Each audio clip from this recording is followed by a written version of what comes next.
বন্ধুরা, আজকে আমি তোমাদের আরও একটি উৎপাদকের অঙ্ক নিয়ে হাজির হলাম, অর্থাৎ মিডল টার্ম ফ্যাক্টর। আমাদের এখানে তিনটি পদ আছে। প্রথম পদের সাথে কত গুণ আছে? 1। শেষ পদ কত? 35। মাইনাসটা বাদ দিয়ে আমরা কাজ করব। 35 দিয়ে একের গুণ দিলে 35। 35কে আমরা কতভাবে 35 পেতে পারি?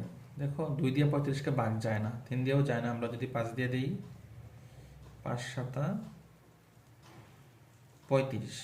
অর্থাৎ এখানে কোন দুইটা সংখ্যা গুণ করলে 35 হয়, যোগ অথবা বিয়োগ করলে মাঝখানের সংখ্যাটা হয়।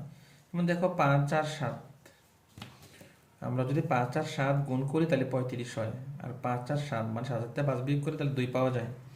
আমরা বলেছিলাম প্রথমটা চিহ্ন সহ হবে, শেষেরটাও চিহ্ন সহ লিখে ফেলবো। তাহলে বড় সংখ্যাটা কত? 7, সাথে আছে এক্স, মাঝখানে চলক যেটা থাকবে সেটা মাঝখানে দোনোটার সাথে হবে।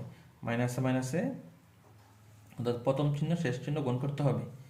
আর ছোট সংখ্যাটা হলো 5x।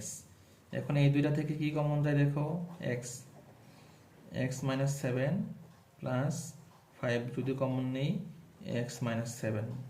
অর্থাৎ এখানে যা পাবো এখানে আমরা তাই পাবো। তাহলে এক্স মাইনাস 7, এই অংশটার মধ্যে আবার এক্স মাইনাস 7 হলো কমন, আর এক্স প্লাস 5 হলো আনকমন।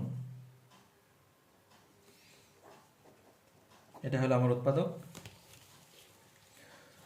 তোমরা যারা আমার ক্লাসগুলো ইউটিউবে দেখতেছো সবাই আমার ইউটিউব চ্যানেলটাকে সাবস্ক্রাইব করে পাশে থাকো, আর যারা ফেসবুক পেজে দেখতেছো সবাই আমার পেজটাকে ফলো দিয়ে সাথেই থাকো এবং লাইক কমেন্ট শেয়ারের মাধ্যমে অন্যজনকে দেখার সুযোগ করে দাও।